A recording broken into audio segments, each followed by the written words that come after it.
Welcome, Eliabeth George. Thank you. Eliabeth, you are a best-selling author with many, many books to your credit, and yet you started out as a teacher. Right. What made you turn to writing? Well, I had always written. I've written since I was 7 years old, and teaching was what I got into as soon as I graduated from the university. I had majored in English and specifically in literature, English literature, and like so many people when they graduate from universities with English degrees, I turned to teaching as my first career, and that's what I did for 13 and a half years. But all the time that I was teaching, I continued to write on the side, generally in the summers. Now, how many books do you have published today? Well, right now I'm writing my 16th, so I have 15 novels published, a book of short stories, an anthology, and a second anthology to come out that I've edited, and then a book on the writing process called Right Away. Ah, that's wonderful. And many of the books that you have written have become movies on BBC, right? Right. The BBC optioned what they call the Linley novels and did about, I think, 14 of them on television, and then branched out and asked permission if they could use Linley and Havers in their own series, and I agreed to that with a certain number of controls and allowed them to make, I think, between 6 and 8 Linley shows on their own. Had you always wanted to be a writer from the time you were little, or? Yeah, as soon as I learned to read, I wanted to do it. I can remember writing the types of little stories that I read in Golden books. I would write then on my own as soon as I learned how to write. So it was really a combination of learning how to write, learning how to read, loving to read, and wanting to do it. I always enjoyed it. Are you one of those natural-born writers, or did you have to work at it a lot before you got published? Well, that's sort of like yes and yes. I always had an affinity for writing. I received lots of positive feedback my entire career as a student from my teachers. I won the little award when I graduated from my Catholic grammar school. I won the English award.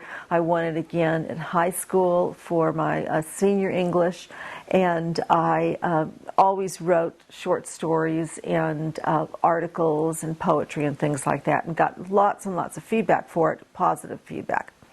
But I didn't really seek publication, and publication itself was not an easy road for me to drive down. It was as a matter of fact, it was, I think, just sort of the fear of rejection that caused me for a long time just to sort of squirrel things away rather than send them out to even attempt to get published. So I wrote my first published book was my 6th book. It was my 3rd attempt at a British crime novel, but it was my 6th book. Wow. And tell us about that journey. I mean, how many rejections did you get? And well, the first group of books I didn't really even attempt to send out, the first 3.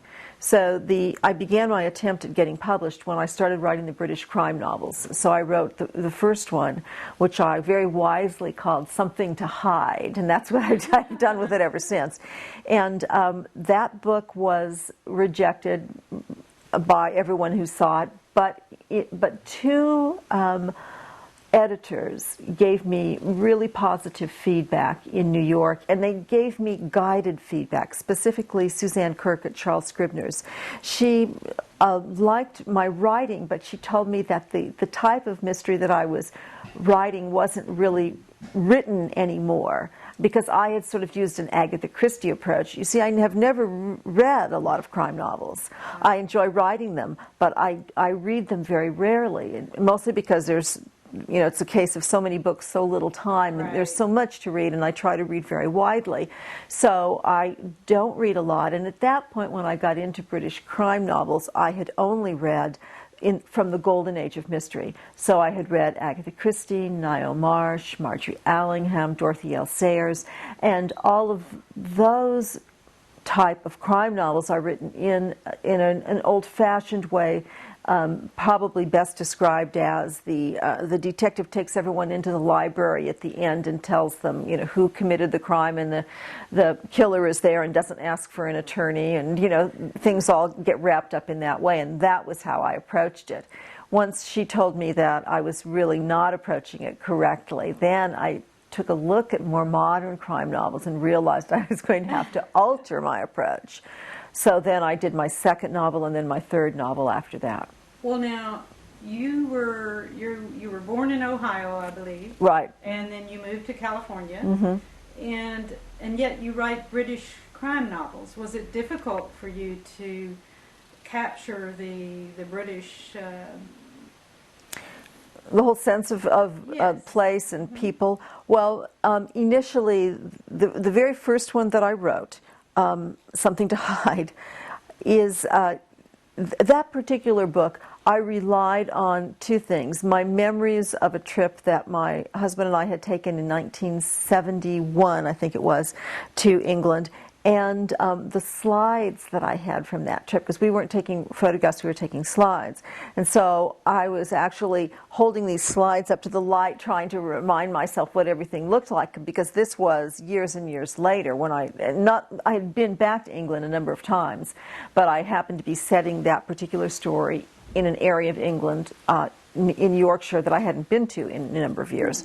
So when I did that, I realized as I was writing that book that if I was really going to do this seriously, I had to go to England in advance of writing another British crime novel. So that's what I did. So the following summer, after I finished that first book, Something to Hide, and realized I needed to get over to England to really explore the area, I went then the following summer to Cornwall, and that was where I set the second book, a book called A Suitable Vengeance, which I later rewrote as my fourth novel. But when I went there to Cornwall, I went deliberately looking for a place where I was actually going to set a novel, and that allowed me to look at the landscape and to speak to the people and to have an experience that was very different from going over just as a tourist. And you have a new novel just out, or? I have a novel coming out May 6th. Called Careless and Read, and that too is set in Cornwall. That's set in an entirely different part of Cornwall, in the northern section of the southwest coast. It's sort of hard to explain how England is set up, but they call that part of England the southwest, and this is the north coast of the southwest, and that's where it's set. Now, you're known for really tapping in to the reader at an emotional level. How do you do that? Well, first of all, I think that's really important to do that. I think that is what good writing is all about, that writing attempts to make a connection with the reader. And a good writer wants the reader to be involved emotionally with the story, and particularly with the characters in the story. And it's only through the reader's involvement with the characters that any emotion can really be developed, because if it's just a chase after a particular object that nobody cares about, let alone do they care about the characters, then no one's going to be really emotionally drawn into that story. So the first thing I do is to create, in advance of doing the novel or plotting the novel, to create compelling characters to people the world of the idea that I have. And that's what I begin with, is an idea that I then expand slightly to develop sort of a generic list of people who would exist swirling around this idea. And then each of those goes from just a generic list to a specific person. And what is the name of your book about writing? You said you have one? It's called Write Away. Okay, and when is that due out? Or? No, that book has been out. That book's been out for a number of years. Yeah, Okay. I can't exactly remember when the publication date, but it's been out for a while. Well, now, what sort of advice do you have for the struggling writer trying to break into the market today? Well, I think it's a matter of persistence more than anything else. That when I got published was 1988, and at that time it wasn't particularly easy, and the I had had a conversation with the British crime novelist P.D. James in 1984 when I had just been rejected. My second novel had, the very day that my second novel was rejected, I went to a book signing that she was doing, and I asked her how long it took her to get published. And she was very cute, I think, because she knew where the conversation was heading immediately. And she said, "Now, my dear, when I got published, it was a long time ago, and things were very different then. It was in the 60s. And I knew where she was heading, right, which was that she had never been rejected. Her first book was accepted by the first publisher, and indeed, I think that she may be the only writer who has never, ever been rejected. But her point was that things were very different, and she said, but you have done something that most people only dream of. You have written a novel. You must never give up." And I took that from that moment on, and I absolutely adhered to that belief that if I kept with it. Now, what that meant, though, was not sending the same tired old novel out if, indeed, at some point, somebody gave me some guidance and said, this might need to, might need to rethink this whole thing. So what I kept doing is I kept writing the next book. Because I was writing a crime novel and because I was learning the craft, each book I could see was better than the last book. So I didn't make the mistakes from that first book, Something to Hide, in the next book, A Suitable Vengeance. right. But it still wasn't quite there yet. So when I got to my third book, a book called A Great Deliverance, I had a feeling that it was coming together. I had a feeling that I was approaching it in a fashion that was more streamlined, that I had the subject matter that was really going to be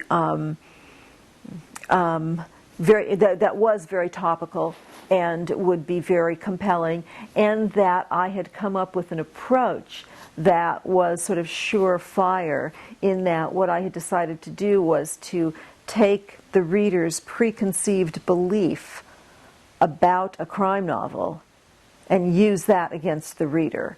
And so that's what I did with A Great Deliverance. And as I was writing it, I thought, this is it. And it was. And it was. Yeah, It was. yeah. Now, one final question. What keeps you inspired? What keeps you going as a writer? I think the process itself, the actual writing, the preliminary work, the foundation work, those things that constitute craft, those are all very difficult for me. They always have been. The plotting in particular is probably the most difficult. Of the plotting steps that I go through, the step outline is sheer agony. It's like pulling teeth, just deciding, what happens when, what is the order of scenes, how do I establish a causal relationship between scene A and scene B, or scene A and scene G. That in combination with working with a lot of point of view characters makes it really tough. But when I get to the writing itself, the rough draft of the novel, which is that comes at the end of character analyses and setting construction and step outline and running plot outline. Then I get to the rough draft, and that is magic. It's not I wouldn't say it's the easiest thing, but it is always so incredibly gratifying. So that the time goes very quickly, and I never have to drag myself to the computer to start work.